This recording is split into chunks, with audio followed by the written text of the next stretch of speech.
Chers tandémistes, bonsoir. Ce soir, j'ai le plaisir de vous proposer une nouvelle émission sur Tandem 2.0, une émission 100% féminine dans laquelle nous mettrons à l'honneur à chaque fois le parcours d'une femme exceptionnelle ayant eu une influence sur son époque, sur l'histoire de son pays ou même sur l'histoire de l'humanité tout entière.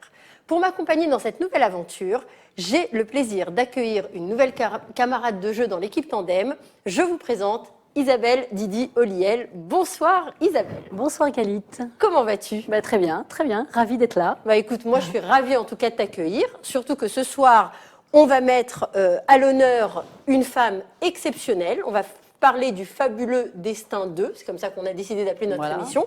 Donc le Fabuleux Destin 2, on va mettre à l'honneur donc le parcours de femmes extraordinaires. Ce soir, pour cette spéciale Journée de la femme, on a choisi une personnalité hors du commun. Isabelle, dis-nous de qui il s'agit. Alors Galit, l'âge pourri m'est bien passé. J'ai voulu m'imprégner de Sarah Aronson. Alors Sarah Aronson, on le voit, tu l'as mise à l'honneur, tu lui rends hommage avec ta tenue aujourd'hui, bien que pourri soit passé depuis déjà quelques jours. C'est ça. Mais là, c'est quoi ? Début du siècle, début du XXe siècle ? On est en 1900 à peu près, c'est ça. 1900. Et Sarah Aronson, donc, elle crée avec son frère et d'autres camarades de jeu, elle crée le Nili Netzach Israël Lo Yishaker. Qu'est-ce que c'est que cette organisation ? C'est un réseau clandestin. Le Nili, c'est l'acronyme d'une phrase qui a été tirée, comme tu viens de dire, qui a été tirée d'un livre de nos prophètes, Samuel, qui est donc Netzach Israël Lo Yishaker, qui veut dire l'éternité d'Israël ne démentira point. D'accord. Donc elle a créé ce réseau clandestin. L'ancêtre du Mossad, c'est un réseau d'espionnage. C'est ça, c'est le premier, je pense. Oui, réseau d'espionnage. Voilà, c'est ça. Donc en Palestine. En Palestine. Alors bon, déjà, avant de parler de ça, on va de Sarah elle-même. Qui est Sarah, d'où elle vient et comment elle est en arrivée là. Alors Sarah, elle est née en 1890, en janvier 90. Elle est la cinquième enfant sur 6. Ses parents, Ephraim Finchel et sa maman, Malka Aronson Finchel, elles sont en Roumanie. Ils vont quitter donc la Roumanie. Ils ont été sous l'influence des Rovevetzion, très sionistes. Et là, ils quittent. Son père, c'est un marchand de grains. Bon, ils quittent tout et ils vont partir en Syrie ottomane. C'est les premières colonies à Zichron Yaakov, s'installer. C'est un Yishuv qui a été fondé par le baron de Rothschild. Qui a créé des infrastructures, les écoles. La première vague d'Elia. C'est ça, c'est la première vague d'Elia. À Zichron Yaakov. Et elle, Sarah Aronson, va naître à Zichron. Elle naît à Zichron, exactement. Donc, elle fait partie de la deuxième génération. En 1890. Elle est née en 1890. Ses parents sont arrivés un peu avant, en 1882. Donc c'est une famille aisée. Alors, les Aronson, c'est une famille. C'est des membres. C'est une famille aisée, très concentrée sur la philosophie, la lecture, la culture. Donc elle reçoit une éducation. Intellectuelle. Alors, ce sont une famille d'élite dans ce Yishuv, notamment dû à la réputation de leur fils aîné, Aaron Aronson, qui est lui déjà a une renommée internationale. C'est un ingénieur en agronomie, botaniste. Il est célèbre. Il est célèbre, voilà. Il est connu dans le monde entier, ce qui est assez exceptionnel là aussi pour cette époque. Exactement. Donc c'est une famille, voilà. Et Sarah, donc avec cette éducation. Vraiment, l'amour de la terre le coule dans les veines. C'est une patriote, sioniste. Elle va même, vers son éducation, elle parle 5 langues, Sarah. D'accord. Donc ça aussi, c'est exceptionnel.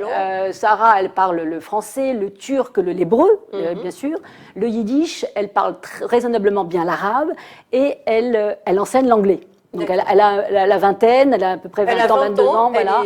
Elle est déjà, donc on sent déjà la capacité de cette jeune femme à faire de belles choses. D'accord. Et donc ce qui est exceptionnel, ce que j'ai lu en préparant cette émission, c'est qu'elle a une langue par correspondant. Par exemple, avec son mari, elle va correspondre en français, voilà, tout à fait. Son frère en hébreu, avec d'autres correspondants en anglais. Donc elle est vraiment... Voilà, elle est exceptionnelle. Exactement. C'est quelqu'un, c'est fabuleux. C'est une personnalité en plus qui est qui s'impose, elle a une forte personnalité, elle est respectée, même dans les complètement, complètement. Bon, elle va faire face d'ailleurs aux officiers turcs qui vont arriver parfois faire des fouilles dans ce Yishuv, et là, ils vont apprendre au fil du temps à respecter cette femme, et qui leur tient tête. Donc, cette jeune femme. Alors là, on est en 1914. Voilà. Première Guerre mondiale éclate. Il y a des... bon, alors... On sait qu'en France, c'est la France contre les Allemands. Dans le reste du monde, c'est un peu plus compliqué. Il y a l'Égypte qui est sous influence britannique. Il y a les Turcs qui sont alliés aux Allemands. Les Français et les Britanniques ont compris qu'il fallait démanteler le régime ottoman pour prendre le contrôle de la région. Alors nous sommes en 1914. Sarah va se marier, elle va rencontrer un riche marchand bulgare, elle va se marier à Atlit. D'accord. Elle part vivre ensuite à Constantinople avec lui. Chaim Avraham, c'est ça, tout à fait. Elle part vivre avec lui. Bon, son mariage n'est pas très heureux, il faut le dire. Elle en a même un peu ras-le-bol. Elle voudrait rentrer chez elle. Elle veut retrouver sa terre. Elle va profiter du voyage d'affaires de son mari pour retourner, organiser son retour et rentrer en Eretz Israël. Alors là, c'est très rapide, puisque là, on est en 1915. Là, on est oui, exactement. 1915. Oui, tout à fait, parce que c'est très rapide. Un an marié, exactement. Donc là, on est en 1915. Sur son chemin du retour, Sarah va être choquée, elle va s'apercevoir du massacre que les Turcs font sur les Arméniens. Là, elle est choquée, elle va même en témoigner plus tard, mais elle va donc... Pour elle, elle en déduit que les prochains vont être les Juifs, qui vont subir... Donc elle est témoin du génocide et de la cruauté des Turcs sur les Arméniens. Voilà. Et elle est persuadée que les prochains sur la liste, c'est les Juifs. Ah voilà, c'est ça. Parce que déjà, il faut savoir que les Juifs étaient déjà... Ils subissaient face aux Turcs. On leur prenait leur bétail, on leur infligeait des taxes très lourdes. Enfin, ils étaient malmenés. Ils étaient malmenés déjà. Donc, c'était évident pour elle que les prochains sur la liste, les prochaines victimes, étaient les Juifs.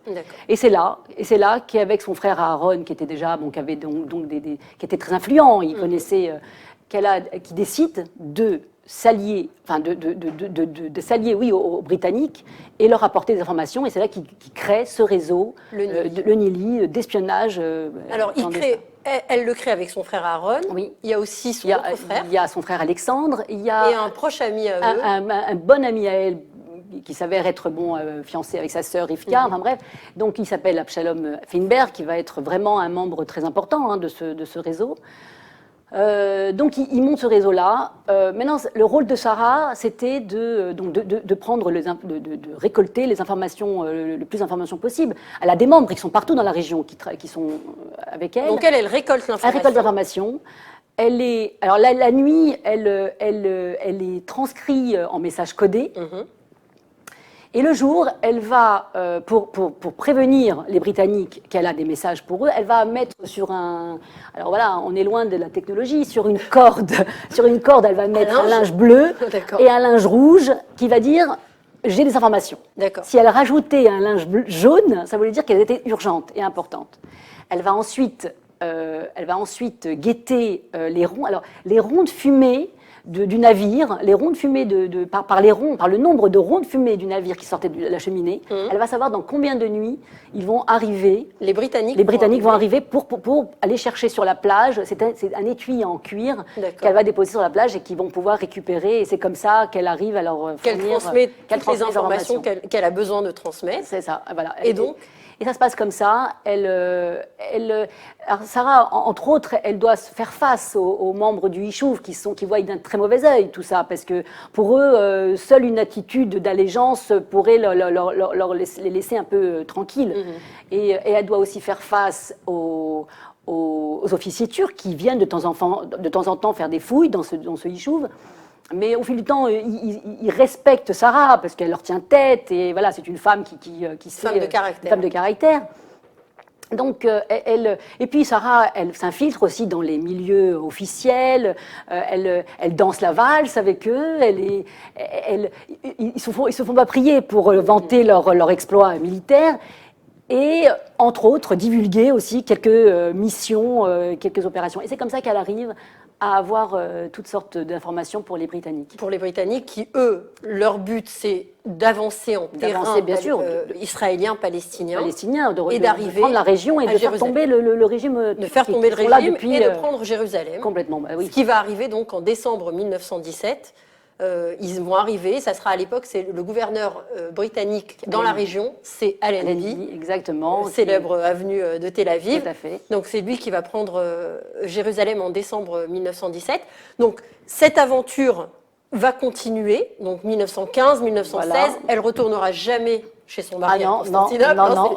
Elle l'a largué. L'histoire n'en parle pas. On ne sait pas ce qu'il est devenu, Chaim Avraham, le pauvre. Mais en tout cas, elle continue sa mission. Elle continue sa mission. James Bond Girl. Malheureusement jusqu'au jour où alors un message est envoyé par un pigeon voyageur. C'est pas une légende. Twitter. Vraiment, voilà, c'est ça, c'est marrant. Ouais, donc un pigeon voyageur qui va être intercepté par les Turcs. Alors c'est un pigeon qui devait partir donc du nord d'Israël jusqu'en Égypte. Exactement. Et cet abruti se pose à Césarée sur la maison du gouverneur. Je ne sais pas comment il se fait choper. Ouais, c'est ça. Donc, et là, il découvre donc qu'il est transporteur d'un message. Et là, commence une série de représailles. Il le décode. Ils mettent quelques jours à décoder.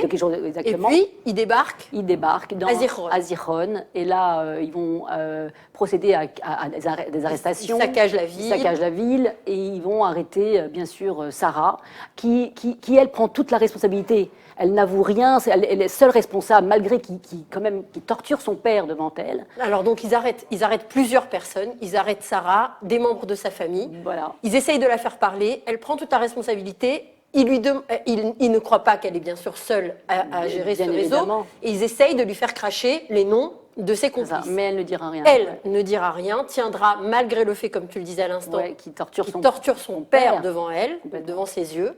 Et ça va durer plusieurs jours, comme ça, elle va subir. Elle va être torturée pendant 6 jours, Sarah. Elle ne dira rien, et d'ailleurs, c'est là qu'ils vont savoir, comme ils voient qu'il n'y a rien qui sorte, qu'elle ne dit rien, ils décident de la transférer dans les geôles syriennes, donc là où on s'en sort pas. D'accord, donc là, ils lui annoncent qu'ils vont la qu'elle va être transférée. Et donc, elle a une dernière requête, et comme elle est toute ensanglantée, sa robe, tout ça, elle demande de pouvoir se changer. Alors ils acceptent. Elle est à Zichron, dans sa maison. Elle rentre dans la salle de bain de la famille. Elle a le temps d'écrire une dernière lettre à son frère qu'elle va jeter par la fenêtre ensuite. C'est-à-dire que la lettre est toujours, et on peut la voir aujourd'hui dans le musée à Zichron Yaakov. Musée Nili à Zichron Yaakov. Exactement. Elle a donc ce temps d'écrire cette lettre et elle va dans un carrelage de la salle de bain. Il y a un revolver caché. Et là, elle va le prendre et elle va se suicider, Sarah. Elle va se tirer une balle dans la bouche en pensant vraiment à mourir le coup, malheureusement. Elle va agoniser pendant 3 jours. Alors, on va revenir 2 petites secondes en arrière. Ce que j'aimerais, parce que je sais que tu l'as préparé et c'est important, ce message qu'elle écrit à la va-vite, vraiment, à son frère et qu'elle jette par la fenêtre, qui a été retrouvé, c'est un message très émouvant et un message important, même pour l'avenir. Exactement. Alors, lis-le-nous, parce que c'est... Cher Aaron, j'ai été battue à mort. J'ai subi des tortures horribles. Souviens-toi de raconter nos souffrances à ceux qui prendront la relève. Je suis sûre que nos amis vaincront bientôt. Raconte-leur tout. Dis-leur, Sarah vous charge de manger son sang. Pas de pitié, car ils n'en ont pas eu à notre égard. Je n'ai plus la force de souffrir. Rappelle-toi, nous avons été tués comme des héros et nous n'avons pas avoué.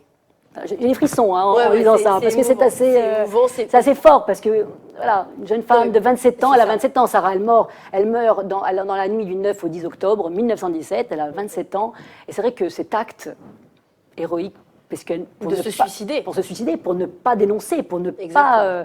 Elle est persuadée en fait que si elle les laisse la transférer en Syrie, elle ne pourra pas supporter davantage de sévices, de torture, bien de sûr, sévices, et elle a peur d'en venir à dénoncer ses camarades ou sa famille, ou de donner des noms, donc elle préfère se tirer une balle, et malheureusement, elle n'arrivera pas à se suicider immédiatement. Non, c'est ça qui c'est dur, quand on pense que pendant 3 jours, elle va agoniser. La balle a touché sa moelle épinière, donc elle a souffert pendant 3 jours dans les mains des Turcs qui l'ont laissée agoniser, parce que bon. Et c'est vrai que c'est troublant, enfin, c'est bouleversant. Oui, parce que c'est une personnalité. Alors, vraiment, hein, on le voit aujourd'hui avec nos yeux de 2021, Oui. mais on est en 1917, on est en pleine Première Guerre mondiale. Israël, en tant que tel, n'existe pas. Non. Et ce sionisme, qui est pour une terre d'Israël, est quand même persuadé de ne pas pouvoir être d'ores et déjà indépendant. C'est-à-dire que... Oui, c'était le but, c'était d'abord... Ils veulent effectivement chasser les Ottomans qui sont là depuis 400 ans. Exactement. Mais ils ne se voient pas indépendants. Ils vont transférer la terre et le mandat aux Britanniques. C'est-à-dire qu'ils vont passer d'un mandat à l'autre et ils ne vont pas un instant, parce que peut-être certainement ils ne sont pas assez nombreux, certainement qu'ils ne sont pas assez structureux, certainement qu'ils n'ont pas encore la force. Et c'est surtout aussi que le sionisme mondial à cette époque, il n'est pas en Israël, il est à Berlin. Oui, ah oui. Il est à Berlin. Et même l'Organisation mondiale du sionisme voit d'un très mauvais œil le Nili, qui a mis très longtemps, des années, pas avant 1935, dans les années 1940, à être reconnu tout à fait. comme un mouvement historique ayant joué un rôle important dans l'histoire de ce petit bout de terre qui est devenu Israël après par la suite. Alors, elle meurt effectivement.